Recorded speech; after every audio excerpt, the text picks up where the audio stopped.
Vamos a dedicarnos a el apartado número 3 de ética, que va a corresponder a lo que llamamos ética moderna.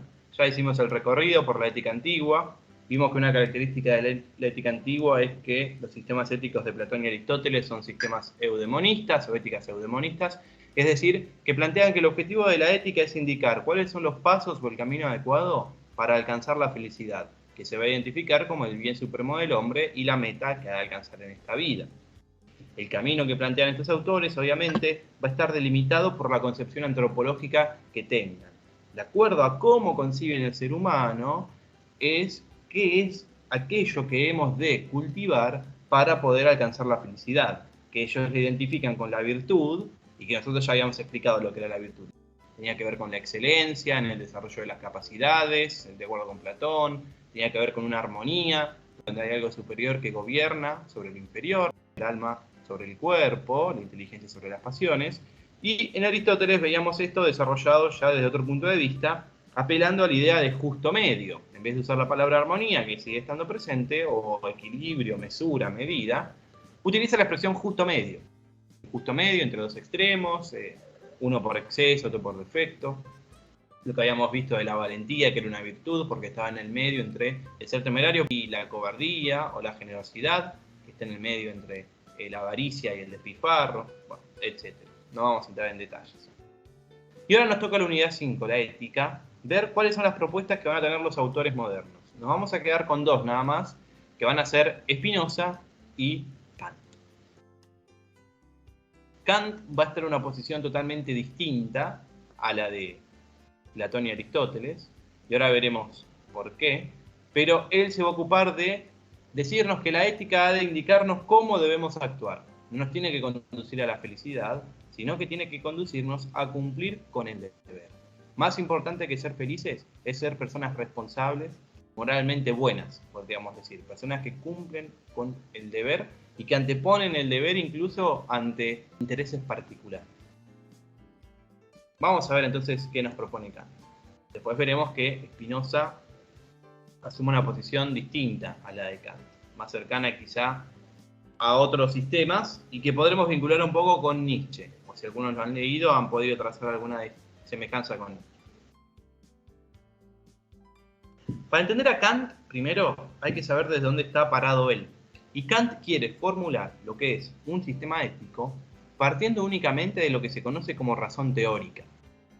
Algo de esto habíamos visto con Aristóteles cuando hablábamos que la inteligencia tiene dos funciones, una función teórica y otra práctica, y dijimos que la práctica era cuando teníamos que actuar, teníamos que obrar, cuando estábamos en el medio de una situación.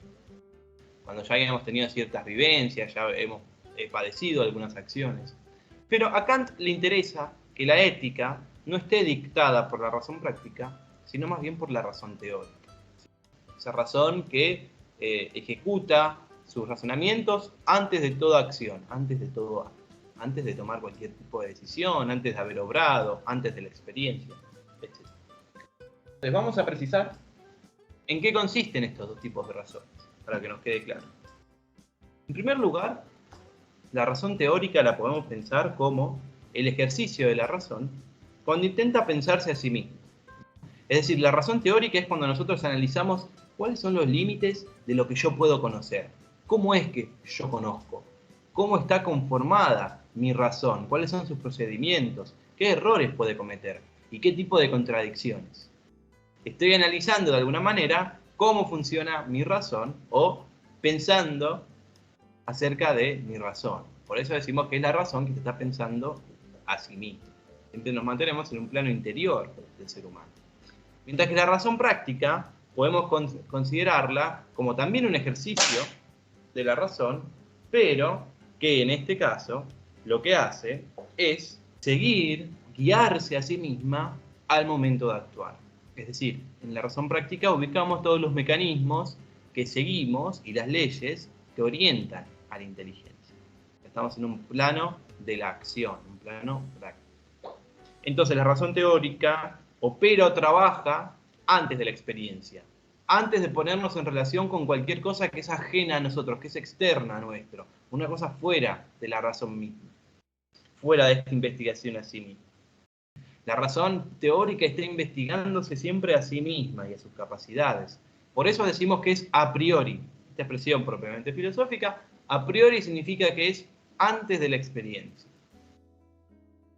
En cambio, la razón práctica no va a ser antes de la experiencia, sino que va a ser después de la experiencia, a posteriori. Es la que, habiendo ensayado pruebas y habiendo tenido experiencias y vivencias en el terreno de la acción, se vincula con objetos externos, que están más allá de nuestra razón, que están presentes en el mundo material y concreto.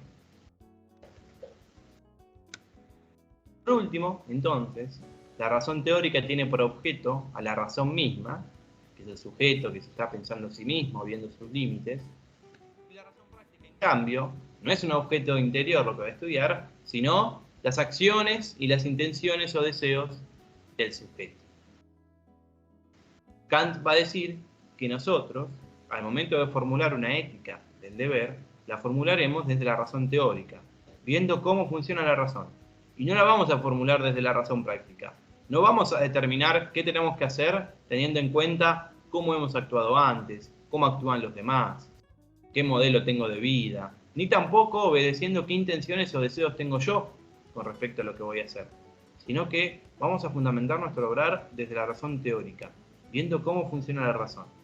Y ahora vamos a encontrar estos mecanismos que nos indiquen cómo tenemos que obrar.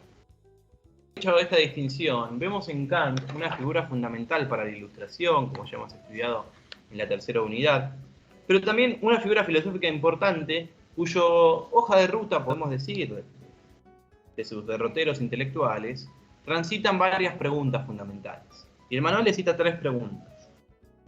La primera es, ¿qué puedo saber? Que es la pregunta acerca de la filosofía, de la ciencia, todo lo que hemos trabajado en el apartado 2 sobre epistemología. Una segunda pregunta que es la pregunta ¿por qué debo hacer? Que compete al obrar humano, a nuestras acciones, al plano práctico. Y otra pregunta que es ¿qué puedo esperar? Que tiene que ver con la pregunta de la religión, de la esperanza, si hay algo más allá de esta vida, si hay un destino, etc. En definitiva, todas estas preguntas se responden si respondemos una cuarta pregunta, que el manual no la menciona, pero que es la pregunta ¿qué es el hombre? ¿Qué es el ser humano? Si sabemos qué es el ser humano, a ciencia cierta, entonces vamos a saber qué es lo que podemos saber, qué es lo que debemos hacer y qué podemos esperar. Pero bueno, nos quedamos con estas 3 preguntas fundamentales. ¿Qué puedo saber? ¿Qué debo hacer? ¿Y qué puedo esperar? Quedémonos con la segunda de ellas. ¿Qué debo hacer? Vemos que es distinta a las otras preguntas. Las otras preguntas es qué puedo saber y qué puedo esperar. Como que el abanico de posibilidades se abre. Es pura posibilidad. En cambio, en la pregunta 2, que es la pregunta por la ética, el abanico se cierra. Porque no es qué puedo hacer entre todas las cosas, sino qué debo hacer. Ya se me está marcando un camino determinado. El camino del deber. Y es un camino que me va cerrando a otras opciones. O sea, si debo hacer algo, es porque hay otras cosas que no debo hacer. Entonces nos va perfilando hacia dónde tiene que ir dirigido nuestro obrar. Entonces la gran pregunta de la ética para Kant va a ser ¿qué debo hacer? Fíjense, en el sistema de Platón y Aristóteles la pregunta sería ¿cómo puedo ser feliz? Acá no importa la felicidad, sino cumplir con el deber. La primera pregunta concierne a la filosofía y a la ciencia. La tercera pregunta concierne a la religión, que para Kant solo podrá existir dentro de los límites de la razón. Pero es la segunda pregunta la que nos interesa en esta unidad, ya que para Kant esa es la auténtica pregunta de la ética.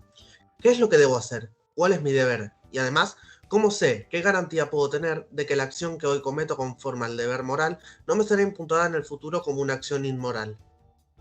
Acá se repite de nuevo, la primera pregunta, ¿qué puedo saber? Remite a la filosofía y a la ciencia, la tercera, ¿qué puedo esperar? A la religión, pero a Kant le preocupa la segunda, que ya está formulada de manera distinta. ¿Qué debo hacer? No, ¿qué puedo hacer? ¿Cuál es mi deber? ¿Con qué tengo que cumplir? Además, ¿cómo sé qué garantía tengo que lo que hoy hago y que consideramos bueno, el día de mañana no será considerado malo? ¿Cómo puedo saber que estoy obrando bien ahora y para siempre? Es una pregunta que también un poco nos excede. Quizá dentro de 500 años, algo que consideramos bueno nosotros, se empieza a considerar como malo. Pero bueno, esto excede un poco la dimensión espacio-temporal. Kant igual quiere saber si hay alguna guía que nos pueda conducir al momento de tener que optar, al momento de tener que obrar por deber. ¿Cómo podemos identificar cuál es este deber? Entonces, ¿sí? Hemos señalado que la pregunta no es qué puedo hacer ni tampoco cuáles son mis opciones al momento de obrar, sino cómo debo obrar. ¿Cómo puedo seguir el camino del deber? Entonces Kant va a decir que para poder seguir este camino, para saber cómo debemos obrar, debemos buscar una ley universal, como si fuera un mandamiento único o un mecanismo que nos permite guiarnos al momento de tener que obrar. Dice Kant que hay que encontrar una máxima, una sentencia, una afirmación que actúe como ley del deber moral, que nos ayude a identificar qué es lo que debemos hacer, que fundamente nuestras obligaciones. Y hay distintas opciones para ello. Podríamos pensar en las costumbres o los valores que tiene una sociedad, pero vemos que los valores y las costumbres de una sociedad van cambiando y cambian de una sociedad a la otra. No son los mismos los valores que tenemos nosotros, los occidentales, que los valores que tienen, por ejemplo, en Oriente Medio, ¿sí? Influidos por la religión, por la ciencia, por el aspecto que sea, pero los valores son distintos y configuran una manera de comportarse, de manejarse la sociedad. ¿Y cuál de las dos está en lo correcto? ¿Cuál está bien y cuál está mal? ¿O se pueden comparar valores entre sociedades distintas, de gente que tiene culturas totalmente diferentes? Kant va a esto justamente, que como hay distintas sociedades y cada sociedad tiene sus costumbres, tenemos que encontrar alguna ley que esté por encima de esas costumbres, de esos valores, de la moral de cada sociedad particular. Encontrar una moral que sea universal, que todos los pueblos puedan seguir, ¿no? Que sea universal significa que es válida en todo tiempo y lugar. Eso significa universal. La ley de gravitación universal, por ejemplo, se llama así porque vale en todo tiempo y lugar. En todo plano del universo está presente la gravedad. Hay que buscar una ley que sea válida en todo tiempo y espacio. ¿Dónde la buscamos, no? Y acá viene el gran problema. Una manera de buscarlo es preocuparnos o centrarnos en lo que se conoce como las reglas prácticas, en los modelos o los ejemplos, o en las costumbres o los valores. Y la propuesta de Kant en realidad va a ser buscarla en la ley universal a priori. ¿Qué es esto de las reglas prácticas, los modelos, los ejemplos, las costumbres, los valores? Tienen ciertas características en común, esta primera opción. Tienen que ver con consejos de la vida cotidiana, al que madruga Dios lo ayuda, el tiempo es dinero, por ejemplo. Decimos que son a posteriori, porque conocemos las reglas, los modelos, las costumbres o los valores, lo conocemos a partir de la experiencia, es decir, a partir de haber experimentado y vivido en sociedad, a partir de haber ejecutado ciertas acciones. Conocemos todo esto después del obrar. Decimos que son subjetivas porque dependen de cada uno y dependen de los valores morales que cada comunidad arrastra acríticamente generación tras generación. Son elementos que están presentes en la tradición de cada cultura. Kant va a decir que no son suficientes estas reglas prácticas para dar fundamento objetivo a la ley universal, a la obligación moral. Porque estas reglas prácticas no nos obligan necesariamente a obrar como ellas dicen. No son leyes morales que conlleven una obligatoriedad necesaria, porque su fundamento no es universalmente válido e indudable. Es decir, hay reglas prácticas que son válidas en nuestra sociedad, pero en otros no. Hay modelos que nosotros tenemos en nuestra sociedad que en otros no. Lo mismo con las costumbres o los valores. Por eso decimos que son relativos a cada cultura, sociedad. Y contingentes porque podrían ser, así como tenemos estos valores, podrían ser otros los valores que tengamos en Argentina, por ejemplo. Eso significa la palabra contingente. Aquí Kant ya nos dice, se pone serio y nos dice que el fundamento del deber y de la obligación moral no se puede obtener a posteriori, como hemos visto. Esto es, no se puede sacar de la experiencia cotidiana, no se puede sacar de los hechos de la historia pasada, ni siquiera podemos imitar, dice Kant, y quizá esto sí es sorprendente, a los grandes modelos o ejemplos que podemos tener. Mi abuelo es una persona intachable, quiero ser como él. Kant dice que eso no es válido. O quiero ser como Jesucristo para los creyentes, o como el Mahatma Gandhi, o como Valoro, o cualquier persona que se considera como un modelo o ejemplo por la humanidad, por las sociedades. Porque estos modelos son subjetivos, dependen de cada uno. No todos tenemos los mismos modelos, ni las mismas experiencias. Y además son modelos contingentes también, porque así como existió Favaloro, por ejemplo, podrían haber existido. Uno tiene que ser independiente de lo que todos los demás digan. Incluso tiene que ser independiente hasta de uno mismo, en el sentido de que no tenemos que depender de nuestras motivaciones personales. Ya lo veremos más adelante. Pero Kant ve como algo negativo si yo obro por interés. Es decir, si yo ayudo a alguien para obtener un rédito personal, Kant dice que no estoy obrando por deber, sino que estoy obrando movido por un interés personal, y eso es malo. O, mejor dicho, no es moralmente correcto. Si yo ayudo a otro, porque es un familiar, y eso me da felicidad, ver al otro contento, también Kant dice que estoy obrando bien, pero la acción no es conforme al deber en ese caso.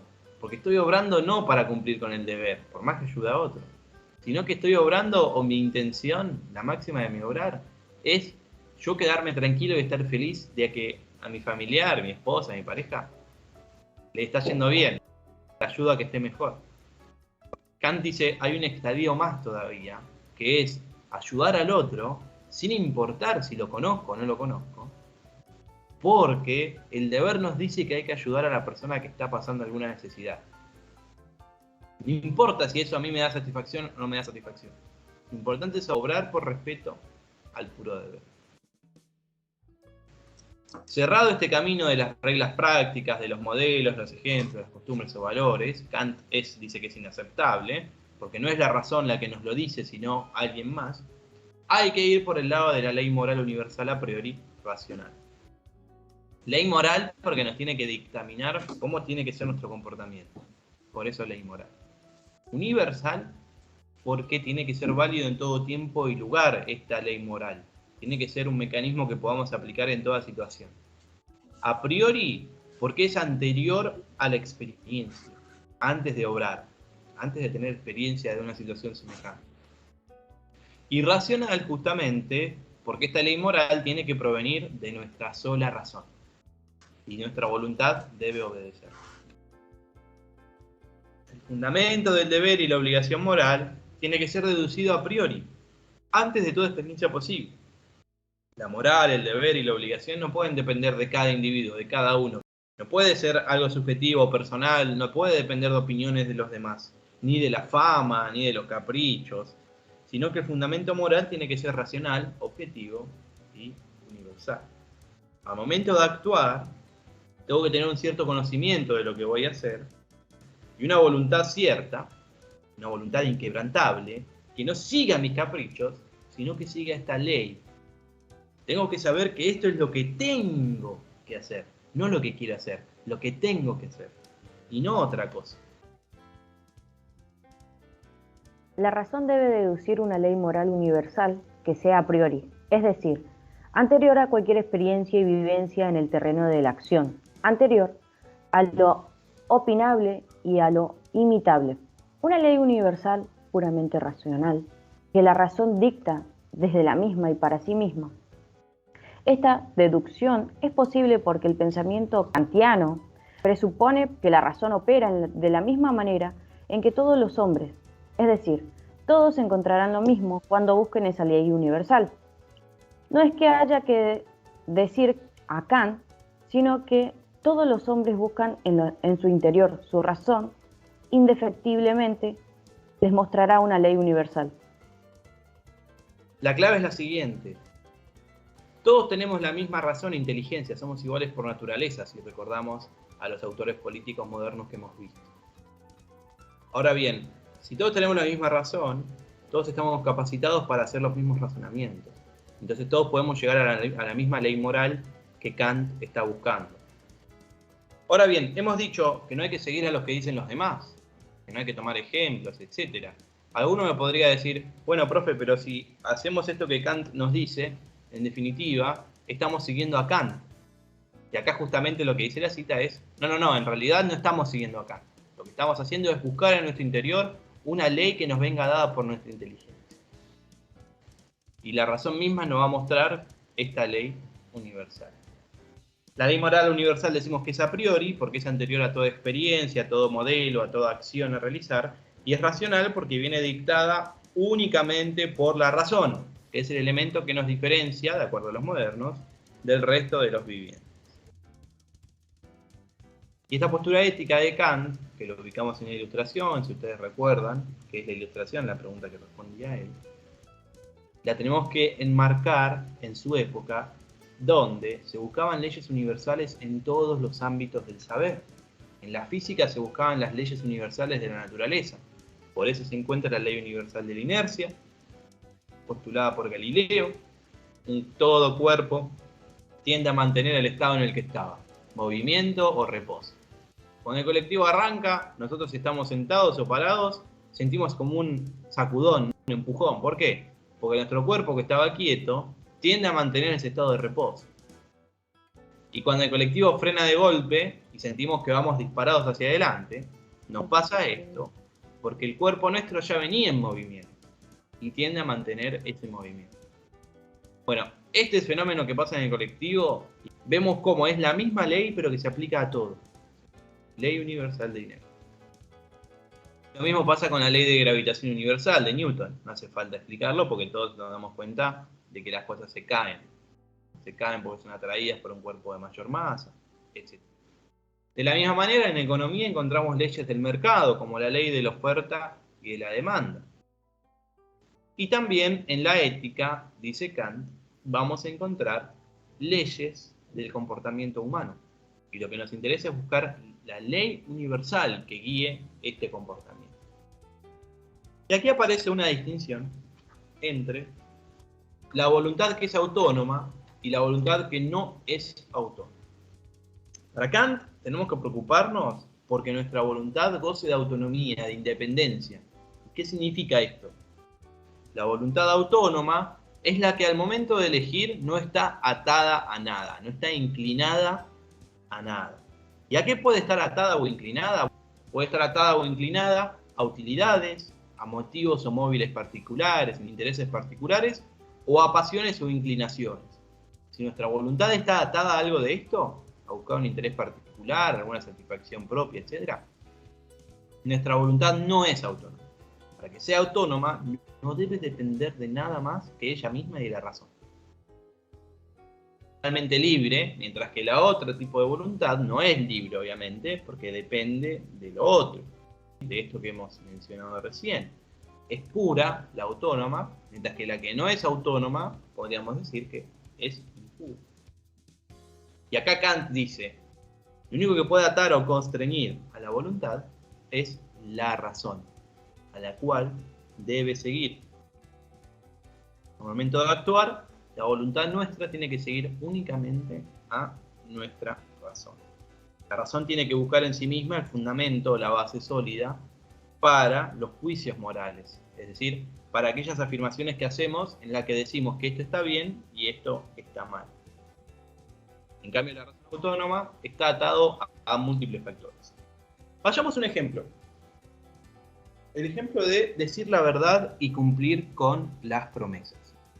Para hacer un poco esto más concreto. Yo puedo decir la verdad y cumplir con las promesas que hago por múltiples razones. Un motivo por el cual yo puedo cumplir con esto es para que me dé buena reputación.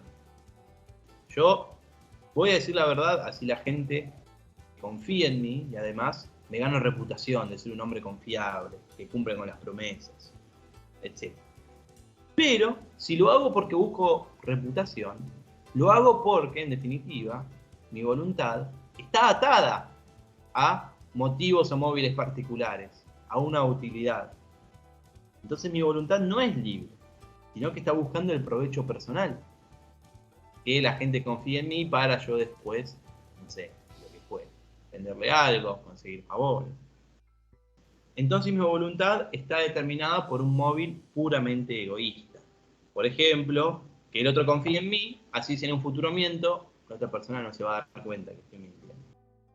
Ahora, si yo digo la verdad y cumplo lo que prometo, porque el otro es una persona que yo deseo o aprecio, y quizá esto es llamativo, y por eso siento que tengo que decirle la verdad, entonces mi voluntad no es libre, porque yo termino actuando así porque me mueven mis sentimientos, mis pasiones, mis inclinaciones, cierta debilidad, podríamos decir, hacia la otra persona.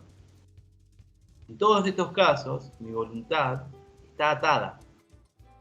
Yo tendría que decir la verdad y cumplir con las promesas, porque mi razón me muestra que esto es lo que se debe hacer. Porque yo no puedo querer que el resto no diga la verdad y no cumpla con sus promesas. Entonces, para cerrar con esto de las voluntades, el plano de la voluntad autónoma, decimos, se mantiene en el plano de lo a priori, porque es anterior de la acción, de toda experiencia y de todo ejemplo, modelo. Y la voluntad no autónoma, en cambio, recurre a la experiencia posterior, a ejemplos, a qué ha hecho otra persona, a los modelos que podamos llegar a tener, etc. Uno tendería a pensar igual que tanto cumplir con el deber como que no queda mucho plano para la felicidad personal. Por eso algunos dicen que la mejor manera de pensar a la gente que cumple con el imperativo categórico, la ley universal, son personas que son como los santos, ¿no? De las estampitas. Si alguno vio las estampitas, aparece como la persona más o menos más majestuosa, bien iluminada, pero nunca es un santo contento, nunca está sonriendo, nunca se lo ve feliz. Se lo ve como una persona intachable, pero no se lo ve como una persona contenta. Lo mismo pasa con la persona que cumpliría con el imperativo categórico. Una persona moralmente intachable, pero que no la vemos feliz. Esta ley moral que decíamos que estábamos buscando, Kant le pone el nombre de imperativo categórico. Es una orden que el sujeto se da a sí mismo racionalmente. La ley moral universal que estábamos buscando, que oficia como el único fundamento a priori para la voluntad, es decir, lo único que debe guiar a nuestra voluntad, y que tenemos que aplicar al momento que vamos a actuar. Antes de actuar, tenemos que hacernos la pregunta esta, de si yo puedo querer que todos los demás hagan esto que estoy a punto de hacer. Si la respuesta es sí, entonces puedo obrar sin mayores problemas. Si la respuesta es no, entonces no debo actuar de esa forma. El imperativo universal del deber podría formularse así: obra como si la máxima de tu acción debiera volverse, por tu voluntad. Ley universal de la naturaleza. Obra como si la máxima de tu acción debiera volverse por tu voluntad, ley universal de la naturaleza. Actúa o hace aquello que creas necesario o conveniente, teniendo en cuenta que vos puedas querer que eso que guía tu acción, la máxima de tu acción, eso que te está guiando, se pueda transformar en una ley de comportamiento universal. Es decir, actúa de tal forma que vos puedas querer que eso que estás haciendo también lo hagan los demás. Entonces, si la respuesta es sí, lo hacemos. Si la respuesta es no, no lo hacemos. Antes de realizar cada acto, debo preguntarme: ¿puedo querer sin contradicción racional que esto que estoy por hacer, la máxima de mi acción, se convierta para todos los hombres en una ley universal de la acción? Es decir, que todos los hombres hagan lo mismo que yo, llegando al caso. Si puedo quererlo sin contradicción, entonces lo que quiero hacer es bueno y debo hacerlo. Acá aparece la idea esta de puedo querer sin contradicción. ¿Qué significa esto? Que esta ley se aplique a todos y que esto todos me incluya también a mí. Y además, se termina actuando, de acuerdo con Kant, por amor o respeto al deber, que debe ser la base de nuestro obrar, y la razón nos debe ordenar obrar por deber. Vemos que este tipo de moral que no persigue la felicidad, sin embargo, tiene en común con Platón y Aristóteles, que es una moral que sería muy afectiva a nivel de la comunidad. O sea, una sociedad donde cada integrante se guíe por el imperativo categórico, tal como lo formula Kant, sería una sociedad donde impere el orden, la paz, en términos generales. Continuamos con el último autor que nos queda, con Spinoza. Vamos a ver en este autor, que es Baruch de Spinoza, un autor que, contrariamente a Kant, que ponía el peso en la razón, él va a poner el peso en los sentimientos. Para poder desarrollar un sistema ético, hay que fijarnos en nuestros sentimientos, en las cosas que nos parecen agradables y desagradables, en aquello que nos da alegría y en aquello que nos da tristeza. Obviamente lo que nos da alegría es lo que tenemos que buscar, y lo que nos da tristeza es el síntoma o signo de que son acciones que debemos evitar, o cosas que debemos evitar. Spinoza va a estar en la vereda de enfrente de Kant, no solo porque Kant se basa en la razón y Spinoza en la sensibilidad, en los afectos, etc., sino porque la ética de Kant era a priori. Siempre antes de actuar tengo que pensar lo que voy a hacer. En Spinoza no. Spinoza dice, yo no sé si lo que voy a hacer está bien o está mal, si va a representar algo bueno o malo para mí. Solo me daré cuenta a partir de la experiencia, una vez que yo he actuado. O sea, a Kant le importa mucho la intención, la voluntad autónoma, el hecho de tirarme a rescatar a alguien, más allá de que lo termine haciendo o no. Y en cambio a Spinoza le interesa el resultado de esa acción, la experiencia. Entonces, podemos hacer dos comparaciones, ¿sí? O podemos hacer una serie de comparaciones entre la ética de Kant y la de Spinoza. La ética de Kant, también la de Platón, reciben el nombre de sistemas de juicio, porque se basan en juicios, afirmaciones que hace la razón. Y la ética de Spinoza recibe el nombre de sistema de pruebas, porque es un sistema que apela a la prueba y el error, podríamos decir, a la experiencia que vamos realizando en la vida cotidiana. ¿Sí? Por eso el sistema de Platón y Kant es a priori, anterior a la experiencia, a la vida cotidiana, y el de Spinoza es a posteriori, a partir de la vida cotidiana, luego de nuestras experiencias. Entonces, en el sistema de Platón y Kant, lo que prima es la razón, las afirmaciones que va haciendo, las deducciones, los juicios de la razón, mientras que en el de Spinoza lo que prima son las pruebas de la experiencia, es decir, lo que la experiencia misma, cuando vamos viviendo las cosas que hacemos, lo que nos muestra que es bueno y malo para nosotros. No hay manera de saber qué es bueno y malo antes de actuar, diría Spinoza. Para Platón y Kant no es así. Para Platón y Kant, el bien y el mal ya están determinados de antemano. En Kant, si cumplo o no con el deber, determina si está bien o mal lo que hago. Y en Platón, la idea de bien, bueno, en Platón el bien aparece representado en la idea de bien. De nuevo aparece acá la teoría de las ideas.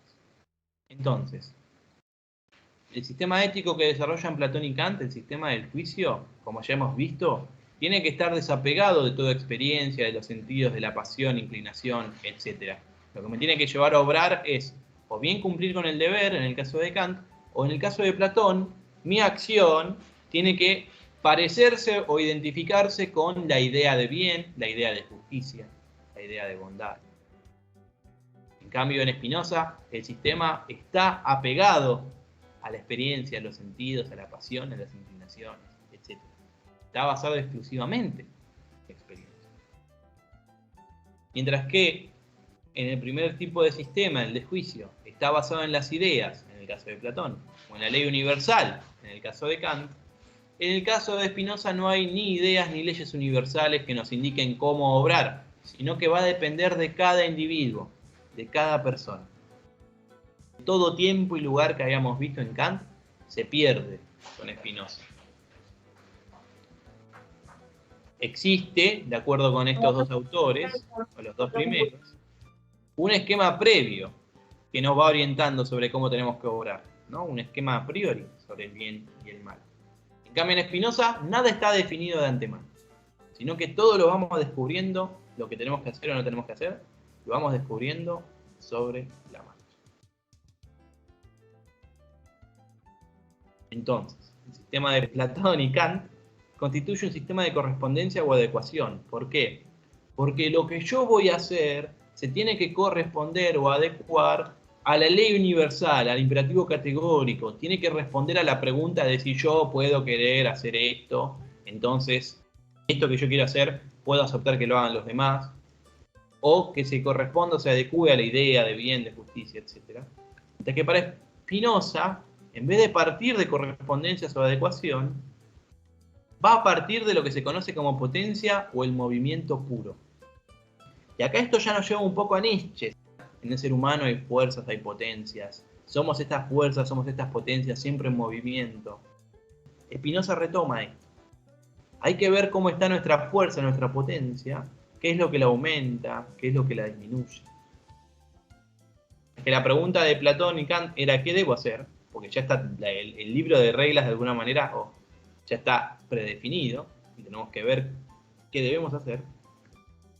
En Spinoza está la pura posibilidad que no había aparecido en Kant. ¿Qué puedo hacer?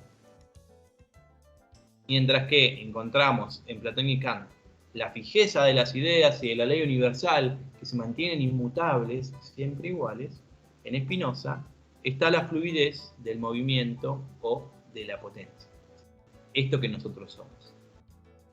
Quedémonos únicamente con Spinoza. Spinoza va a apelar a la experiencia directa, que no le va a importar tanto la razón, sino los sentimientos, los afectos, si algo nos parece bueno o no, cómo vamos descubriendo todo lo que podemos hacer en nuestra vida y no cumplir con el deber. Esto no significa que vale hacer cualquier cosa, porque Spinoza nos va a decir, cuando yo voy actuando, veo que hay cosas que me alegran y cosas que me entristecen. Entonces, lo que yo tengo que lograr en mi vida es que mis acciones se orienten hacia esas cosas que alegran y no hacia las cosas que entristecen. ¿Cuáles son los problemas de la ética de Spinoza? Dice él que no podemos saber de antemano, nadie sabe qué es lo que puede el ser humano en cuanto a cuerpo y pensamiento. No tenemos un límite, el ser humano va evolucionando, no solo biológicamente, sino intelectualmente, físicamente, las cosas que crea, su capacidad de ir supliendo las carencias que tiene por naturaleza. Desde el hecho de desarrollar vehículos, los primeros, los más antiguos, la aparición de la rueda, hasta los automóviles o incluso los aviones. Vemos en el ser humano una fuerza totalmente desplegándose constantemente desde que existe, superándose. Un poco como estas fuerzas activas que veíamos en Nietzsche, que están siempre en ascenso. Entonces la pregunta de Spinoza es, ¿hasta qué punto podemos empujar estas potencias que somos? ¿Hasta qué punto podemos empujar sus potencias? Porque nadie lo sabe hasta ahora, nadie puede dictaminarlo. Y acá está la clave, no hay manera de saberlo de antemano. Solo podremos saber de lo que somos capaces una vez que lo hemos hecho. Una vez que efectivamente hemos obrado. Pero antes no podemos saber. Y esto es contrario a las éticas platónicas y kantianas.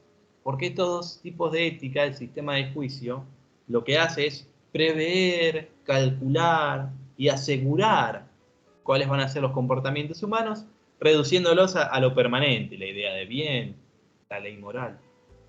Pero en Spinoza nos dice, no podemos hacer esto. El ser humano es imprevisible. Está bien que se lo quiera controlar o asegurar para que no atente al orden público o lo que fuera, pero el ser humano es siempre excedente. Siempre está yendo más allá, empujando la barrera de sus posibilidades. Y no podemos obviar esto. Spinoza es parte de... Nadie sabe lo que el cuerpo puede, ni tampoco lo que el pensamiento puede. Y el hecho es que nadie hasta ahora ha determinado lo que puede el cuerpo. Es decir, a nadie ha enseñado la experiencia, hasta ahora, qué es lo que puede hacer el cuerpo en virtud de las solas leyes de su naturaleza, considerada como puramente corpórea. Nadie ha conocido hasta ahora las experiencias. Asimismo, nadie que yo sepa ha determinado la naturaleza y la fuerza de los afectos ni lo que puede el alma. No podemos saber de antemano, como pretendían Kant y Platón, el límite de nuestras potencias, sino que esto está en constante expansión. Y así, teniendo en cuenta esto, de que somos estas fuerzas, y que son fuerzas en movimiento, Spinoza va a decir, si quiero determinar el bien y el mal, no lo hago con una ley universal, con las ideas, sino que tengo que hacerlo con los afectos, con los sentimientos. Con esto voy a poder determinar el bien y el mal para mí, y cada uno lo determinará de distinta manera. Van a ser los sentimientos los que nos ayuden a determinar o dilucidar qué está bien y qué está mal.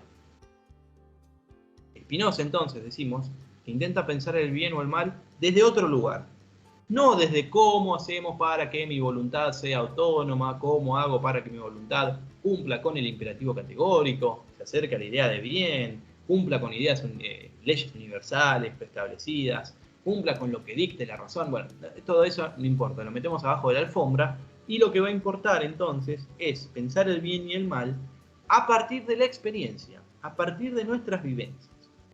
Yo nunca sé de antemano lo que debo hacer o lo que tengo que hacer. Yo no sé de antemano cómo vivir. Aprendo a vivir viviendo. Aprendo lo que tengo que hacer actuando, haciendo cosas. Todo eso lo voy conquistando o aprendiendo al probar mis potencias, al ir desplegando mis poderes, mis capacidades durante mi vida. ¿Qué va a ser este afecto, este sentimiento? El afecto o el sentimiento es algo que aumenta o disminuye mi potencia. Esto que constituye mi ser más personal e íntimo. Estas fuerzas que habíamos visto en Nietzsche. Entonces, cuando yo tengo el afecto de alegría, este sentimiento lo que me marca es que mi potencia está aumentando. Nietzsche decía algo prácticamente idéntico. La alegría es la sensación de aumento de la potencia. Todos los afectos que aumentan mi potencia se van a llamar alegrías. En cambio, las que la disminuyan van a ser consideradas como tristezas. Por ejemplo, afectos como el odio, la melancolía, la angustia, la venganza, el resentimiento, la mala conciencia. Todo ello disminuye mi potencia. ¿Por qué decimos que disminuye nuestra potencia estos sentimientos? Porque nos impiden avanzar, nos impiden crear, expandir nuestras potencias y gozar de la expansión de nuestras potencias. Cada uno está en todo su derecho en estar en estas sensaciones tristes, estos afectos tristes como el odio, la melancolía, la angustia, venganza, resentimiento, mala conciencia. Pero fíjense ustedes cómo estos afectos negativos, podríamos decir, o estos afectos que identificamos con la tristeza, nos terminan enfrascando. La venganza hace que paralicemos todos nuestros planes y nos enfrasquemos únicamente en cómo vengarnos de la persona que nos ha hecho mal. El odio hace que le dediquemos más tiempo de la cuenta con nuestros pensamientos a aquellas personas que no nos caen bien o con los que estamos enojados. Ni hablar de la angustia, que es una verdadera, o la melancolía, que son experiencias totalmente paralizantes y que sentimos en nuestra vida que todo ya da igual, entonces no nos esforzamos por hacer otras cosas. En cambio, cuando tenemos afectos que son más bien alegres, sentimos que podemos llevarnos el mundo por delante, por decirlo mal y pronto, pero sentimos que estamos totalmente en expansión. Extraemos energías no sabemos de dónde, que nos llevan a hacer cada vez más cosas, a seguir expandiendo nuestra potencia. Vemos cómo entonces pensar lo bueno y lo malo ya no lo hacemos desde la razón, ¿vale? La contradicción, ¿no?, que acabo de decir. Pero la lógica de lo bueno y lo malo ahora proviene o está establecido a partir de estas afecciones y de las pasiones, ¿no?, de lo que hacemos y qué sentimientos nos genera eso. Si nos genera alegría, sabemos que es por ahí. Si genera tristeza, sabemos que no es por ahí. Pero solo podremos saberlo una vez que hemos actuado. Entonces, una vez que hemos actuado y vemos lo que ha pasado, sabemos si esas acciones en un futuro las tenemos que volver a imitar o no las tenemos que volver a hacer. El bien y el mal ya no refieren a principios absolutos, eternos y permanentes, como en un sistema de juicio, sino que dependen de una constante prueba. Tenemos que poner a prueba nuestras potencias. Entonces, ya no se trata del bien y del mal, sino de lo bueno y de lo malo. No es una moral del deber, sino una ética de los afectos, y Spinoza hace toda una teoría de los afectos, así como Platón y Kant hacen una teoría del deber. Spinoza va a decir que esta ética de los afectos, o teoría de los afectos, en definitiva, es una ética de las relaciones. ¿Por qué? Él nos lo explica de la siguiente manera. ¿Qué es entonces la ética como teoría de los afectos? Es el conocimiento a posteriori, a través de la experiencia, de cuáles son las relaciones que aumentan mi potencia y la disminuyen. Tenemos que probarnos en la acción, aprender a trazar relaciones humanas que aumenten nuestra potencia y evitar aquellas relaciones que la disminuyen. Entonces, la ética de los afectos es una ética de las relaciones. Los afectos, en definitiva, son el resultado de las relaciones, no las preexisten. Hay ciertas relaciones con personas, situaciones, objetos, ideas, que aumentan nuestra potencia, otras que la disminuyen. Y cada uno no cesa de provocar lo mismo en los demás, en los otros. Los hombres no dejan de relacionarse, y por eso no dejan de componer o descomponer relaciones, de afectarse de alegría o de tristeza. Tenemos que relacionarnos con las cosas, las personas, las ideas, los objetos, de manera positiva, de forma alegre, que aumente nuestra potencia, y evitar todo aquello que la disminuye. Evitar relaciones tóxicas, podríamos decir, con las personas, con las cosas, los objetos. Eso disminuye nuestras potencias. O dicho de otra manera, lo bueno y lo malo no son anteriores, no preexisten, sino que dependen de cada uno y depende de cada cosa, y en definitiva depende de las relaciones. Lo bueno y lo malo son el resultado de los modos que tenemos de componer relaciones. No existe lo bueno en sí y lo malo en sí, sino que las cosas son buenas o malas en relación unas con otras. Lo malo es aquello que disminuye mi potencia y descompone mis relaciones, y lo bueno va a ser lo que aumente mi potencia y posibilite que componga nuevas relaciones con otras cosas, personas, ideas, objetos. Por ejemplo, el arsénico no es esencialmente malo, sino que lo es porque cuando componemos una relación con él, cuando nuestro cuerpo y nuestra sangre se relacionan con el arsénico, el veneno produce una descomposición de nuestras propias relaciones. Es tóxico para el cuerpo, anula ciertas conexiones vitales, cuyo resultado final es la muerte. Y la muerte es el fin de toda posibilidad de seguir mejorando, componiendo o descomponiendo relaciones. Es una prueba físico-química la que me arroja el conocimiento de lo bueno y lo malo. Pero el arsénico también se utiliza para producir otras cosas, y en ese sentido es bueno. ¿Y qué es odiar a alguien? El odio es un afecto de tristeza. Aparece cuando imaginamos al otro como causante de nuestra tristeza. Y es el síntoma de que la relación con tal persona disminuye nuestra potencia, descompone nuestras propias relaciones. Querremos destruir esa relación porque mientras subsista, destruirá cada vez más nuestras relaciones. Se dice que el odio carcome por dentro. Y lo que destruye o descompone nuestras relaciones nos provoca una disminución de la potencia. Y esta es la razón por la que el odio entristece. Sumerge al hombre que lo padece en una vida triste. El sentimiento de odio significa que mientras el otro o la imagen o recuerdo del otro esté presente en mí, mi potencia decrecerá. Entonces, agrego yo, tenemos que eliminar este sentimiento de odio y enfocarnos en sentimientos, en afecciones alegres. Esto es el desarrollo del pensamiento spinociano sobre la ética, que vemos que es distinto al kantiano, aparecen los sentimientos, pensar las cosas en relación, en situación, distinto a lo que postulaba Kant. Y a partir de estos aspectos, armar una ética de las relaciones.